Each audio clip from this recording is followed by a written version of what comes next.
पनाह में हमें रखना।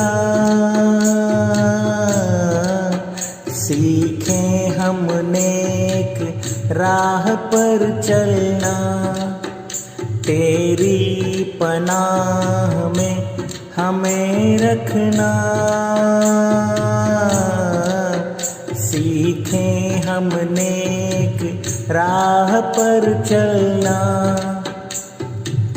कपट कर्म चोरी बेईमानी और हिंसा से हमको बचाना।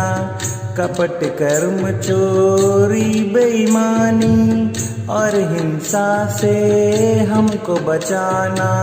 नाली का बन जाऊं न पानी, नाली का बन जाऊं न पानी। निर्मल गंगा जल ही बनाना। ओ अपनी निगाह में हमें रखना। सीखें हम नेक राह पर चलना। क्षमावान कोई तुझ सा नहीं और मुझ सा नहीं कोई अपराधी। क्षमावान कोई तुझ सा नहीं और मुझ सा नहीं कोई अपराधी। पुण्य की नगरी में भी मैंने, पुण्य की नगरी में भी मैंने पापों की गठरी ही बांधी। हो करुणा की छाँव में हमें रखना। सीखें हम नेक राह पर चलना, तेरी पनाह में हमें रखना। सीखें हम नेक राह पर चलना। प्यारे बच्चों, सुप्रभात। मैं ममता प्रीति श्रीवास्तव आज आप सभी के समक्ष आज का सुविचार प्रस्तुत करने जा रही हूँ। It's never too late to be what you might have been. आप जो भी बनना चाहते हो उसके लिए कभी भी बहुत देर नहीं होती है। अर्थात आप जो भी लक्ष्य प्राप्त करना चाहते हैं उस लक्ष्य को हासिल करने के लिए अगर आप दृढ़ निश्चयी हो तो शीघ्र ही हासिल कर लेंगे। धन्यवाद। गुड मॉर्निंग प्यारे बच्चों। आज का शब्द है वार्निंग। स्पेलिंग है WARNING, वार्निंग। इसका हिंदी अर्थ होता है चेतावनी। अर्थात जब किसी व्यक्ति को आने वाले समय की किसी विषम परिस्थिति की सूचना पहले ही दे दी जाए ताकि वो अपना बचाव कर सके। आइए इसी वाक्य में प्रयोग करके देखते हैं। I gave you advance warning, मैंने अग्रिम चेतावनी दी। Can I give you this warning, stay humble, क्या मैं आपको ये चेतावनी दे सकता हूँ, विनम्र रहो। Thank you. सभी का नमस्कार। वक्त है पहेली का और आज की पहेली है, ऐसी कौन सी चीज़ है जो कितनी भी चले थकती नहीं है। भला ऐसी कौन सी चीज़ होगी जो चले और थके भी नहीं। हमारा आप तो ज़्यादा चलते हैं तो थक जाते हैं ना, लेकिन ये कौन सी चीज़ है? सोचिए, विचार कीजिए। हमारे ही शरीर का एक हिस्सा है। नहीं समझे? मैं बताती हूँ। जीभ। क्योंकि हम कितना ही बोल लें मगर थकते नहीं हैं। चलने से भले ही थक जाएं मगर बोलने से कभी नहीं थकते। तो जीभ ऐसी चीज़ है जो कितनी भी चले थकती नहीं है। धन्यवाद। एक नज़र आज के इतिहास पर। 20 भाषाओं में 16,000 से ज़्यादा गाने गा चुकी आशा भोसले जी का जन्म आज ही के दिन 1933 में हुआ था। आशा जी की विशेषता है कि उन्होंने शास्त्रीय संगीत, गज़ल, पॉप संगीत हर क्षेत्र में अपना जादू बिखेरा है। आशा जी को फिल्म जगत में उत्कृष्ट योगदान के लिए सन 2000 में दादा साहब फाल्के पुरस्कार तथा 2008 में पद्म विभूषण तथा कई राष्ट्रीय अंतर्राष्ट्रीय पुरस्कारों से नवाजा गया है। आज ही के दिन लोगों को पढ़ाई के प्रति जागरूक करने के लिए यूनेस्को ने 8 सितंबर 1966 से साक्षरता दिवस मनाने की शुरुआत की। इस पहल के पीछे यूनेस्को का मकसद अंतर्राष्ट्रीय समुदाय को इस बात की याद दिलाना है कि साक्षरता मानव अधिकार है और यह किसी भी तरह की पढ़ाई की बुनियाद है। धन्यवाद। सुप्रभात। आज का विशेष। यूनेस्को ने 17 नवंबर 1965 को 8 सितंबर का दिन अंतर्राष्ट्रीय साक्षरता दिवस के रूप में मनाने की घोषणा की थी।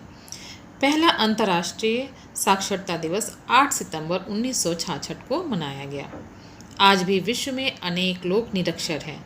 वैश्विक निगरानी रिपोर्ट के अनुसार विश्व में 7,750 लाख वयस्क अनपढ़ हैं। 2/3 महिलाएं अनपढ़ हैं। पूरी दुनिया में बहुत से बच्चे आज भी स्कूल नहीं जा रहे हैं। कई बच्चे छोटी उम्र में पैसा कमाने में लग जाते हैं। विश्व साक्षरता रैंकिंग में 234 देशों के बीच भारत का स्थान 168वें नंबर पर आता है। हमारे देश में केरल प्रदेश की साक्षरता दर सबसे अधिक है, जबकि हमारा उत्तर प्रदेश 24वें स्थान पर आता है। शिक्षा के बिना कोई देश तरक्की नहीं कर सकता। शिक्षा हमारे भीतर देश और समाज में फैले अंधकार को दूर करती है। एक सम्मानजनक जीवन जीने के लिए सभी का पढ़ा लिखा होना बहुत ज़रूरी है। धन्यवाद। नमस्कार। आज की प्रश्नोत्तरी में है प्रश्न संख्या 1। दक्षिण भारत का मैनचेस्टर किसे कहा जाता है? उत्तर: दक्षिण भारत का मैनचेस्टर कोयम्बटूर को कहा जाता है। भारत का मैनचेस्टर किसे कहा जाता है? भारत का मैनचेस्टर अहमदाबाद को कहा जाता है। और उत्तर भारत का मैनचेस्टर कानपुर को कहा जाता है। प्रश्न संख्या 2। कौन सा मेला ऊंट के व्यापार के लिए प्रसिद्ध है? उत्तर: पुष्कर का मेला ऊंट के व्यापार के लिए प्रसिद्ध है। प्रश्न संख्या 3। सबसे लंबा राजमार्ग कौन सा है?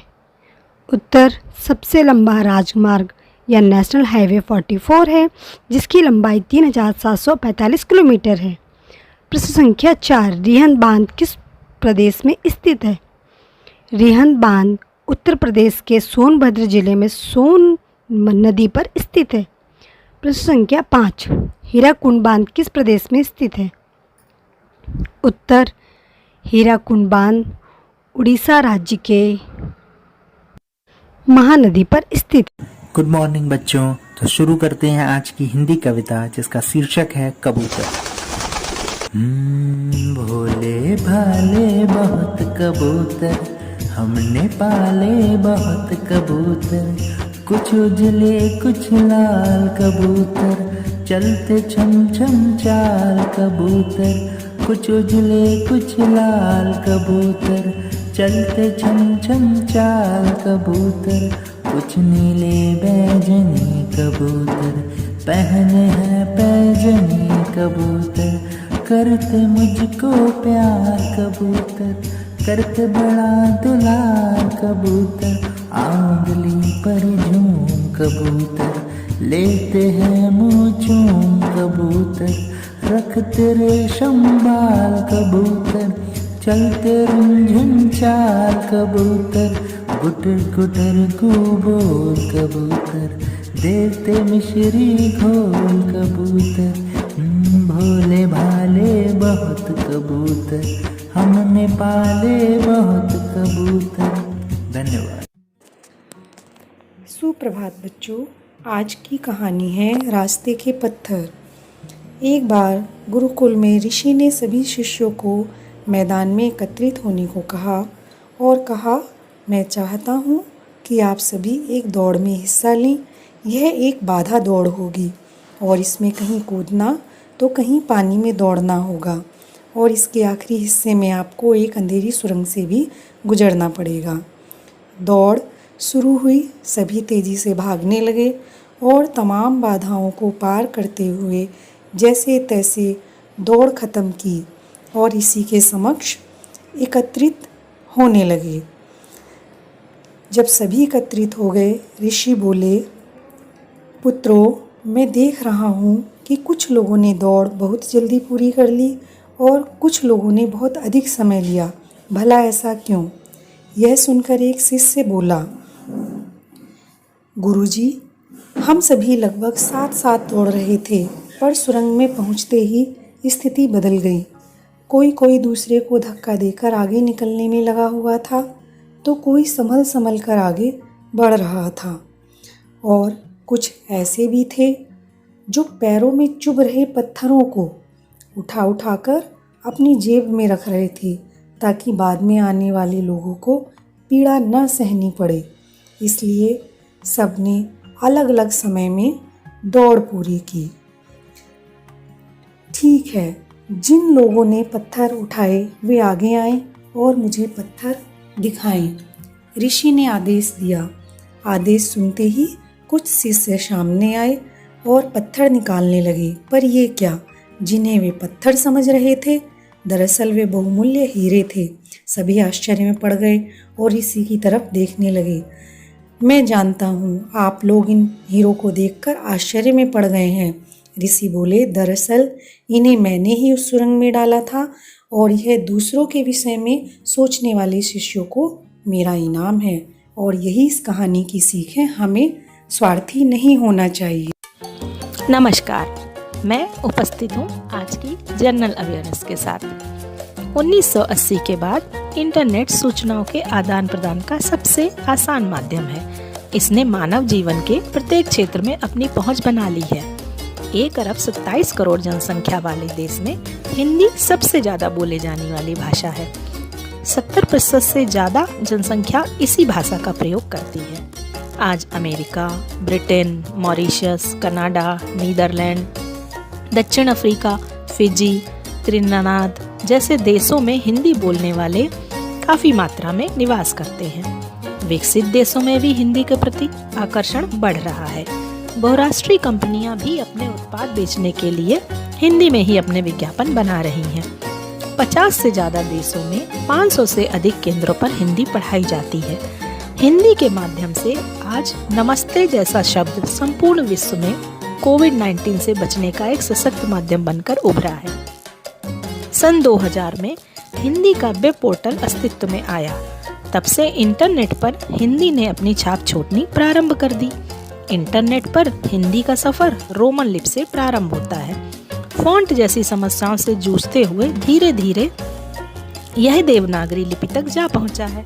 यूनिकोड, मंगल जैसे यूनिवर्सल फॉन्ट्स में देवनागरी लिपि को कंप्यूटर पर नया जीवन प्रदान किया है।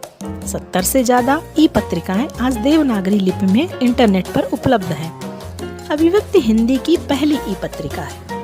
अनुभूति, रचनाकार, हिंदी नेस्ट, कविता कोश, संवाद आदि ई-पत्रिकाएं इंटरनेट पर छाई हुई हैं। पूर्णिमा वर्मन नामक अप्रवासी भारतीय जो संयुक्त अरब अमीरात में निवास करती हैं, अनुभूति ने का संपादन सबसे पहले किया। आज इंटरनेट पर ई-पत्रिकाओं के संस्करण लाने पर होड़ हो रही है। हिंदी में ब्लॉग भी लिखे जा रहे हैं। आलोक कुमार ने सबसे पहले 9211 नामक ब्लॉग बनाया। आज हिंदी में 1 लाख से ज़्यादा ब्लॉग लिखे जाते हैं। आलोक कुमार ने ही पहली बार चिट्ठा शब्द का प्रयोग ब्लॉग में किया। आज सभी समाचार पत्रों पर इंटरनेट पर ई संस्करण उपलब्ध हैं। सबसे सराहनीय प्रयास महात्मा गांधी अंतर्राष्ट्रीय हिंदी विश्वविद्यालय वर्धा ने किया। इसकी वेबसाइट www.hindismay.com पर हिंदी के लगभग 1000 रचनाकारों की रचनाओं का अध्ययन किया जाता है। सभी महत्वपूर्ण लेखकों की लगभग सभी प्रसिद्ध पुस्तकें इंटरनेट पर इस समय प्रसारित की जा रही हैं। SEBI, BSE, NSE, reserve bank of India, state bank of India, PNB आदि अनेक महत्वपूर्ण बाजार और बैंकों की वेबसाइट भी हिंदी में उपलब्ध है। रिजर्व बैंक ने तो आदेश तक निर्गत किया है कि हिंदी में लिखे पत्र का जवाब हिंदी में ही दिया जाना चाहिए, जिसके लिए विशेष अनुवादक रखे गए हैं। याहू, गूगल, फेसबुक भी हिंदी उपलब्ध है। ट्विटर पर हिंदी में ट्वीट की संख्या में निरंतर वृद्धि हो रही है। हिंदी का सबसे मजबूत पक्ष उसका सुदृढ़ बाजार है। बस आवश्यकता है उसकी उपयोगिता निरंतर सिद्ध होती रहे। हिंदी संयुक्त राष्ट्र की भाषा बनने के लिए भी अपने कदम बढ़ा चुकी है। बस आवश्यकता है हम सबकी मजबूत इच्छा शक्ति की। जय हिंद, जय हिंदी।